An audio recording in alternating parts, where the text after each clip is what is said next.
കോളേജിൽ നിന്ന് അവന്റെ പ്രിൻസിപ്പൾ വിളിച്ചേക്കുവാ. എന്താണെന്ന് അറിയാമോ മക്കൾക്ക്? അത് പുള്ളിക്ക് ഇരുന്ന് ബോറടിച്ചു. പുള്ളി സിംഗിൾ ആണല്ലോ, ആരും വിളിക്കണ്ടേ. നട്ടല് ചവിട്ടി ഞാൻ വെള്ളവാക്കും. BA ഇംഗ്ലീഷ് പാപ്പിക്കാൻ വിട്ടേച്ച് അവൻ പാച്ചോണ്ട് വന്നെങ്കിൽ സംഭവം പറയാൻ വിളിച്ചതാ പ്രിൻസിപ്പാള്. എടാ നിനക്ക് വയ്യെങ്കിൽ പോവണ്ടാ, എന്തിനാ വെറുതെ ഇത്രയും കാശിനോട് അളയിപ്പിച്ചത്? നിങ്ങൾ വേണം എന്തെങ്കിലും ചോദിക്കും ഇംഗ്ലീഷിൽ, എന്റെ കൊച്ചു പറഞ്ഞു തരും. പിന്നെ അല്ലാതെ ഒരു സിമ്പിൾ സാധനം നിനക്ക് തരാം ഞാൻ.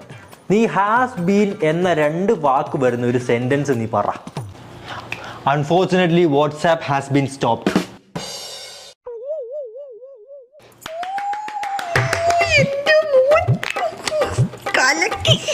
അവളം മടൽ വെട്ടി 2നെ അടിക്കണമെന്നുണ്ടെങ്കിൽ എന്റെ മുന്നിൽ നിന്ന് പോ. അങ്ങനെ പറഞ്ഞേ അച്ഛൻ അസൂയ. പുള്ളിക്ക് ഇംഗ്ലീഷ് അല്ലേ, പുള്ളി പഠിച്ച മലയാളം മീഡിയം അല്ലേ. പ്യുവർ അസൂയ. You know he's a jockey person. എന്ന് വെച്ചാൽ അങ്ങനെ തമാശ ഇഷ്ടമല്ലെന്ന്. ബ്ലഡി രസം ബട്ടർ, രസം കുഞ്ഞി. ഇംഗ്ലീഷ്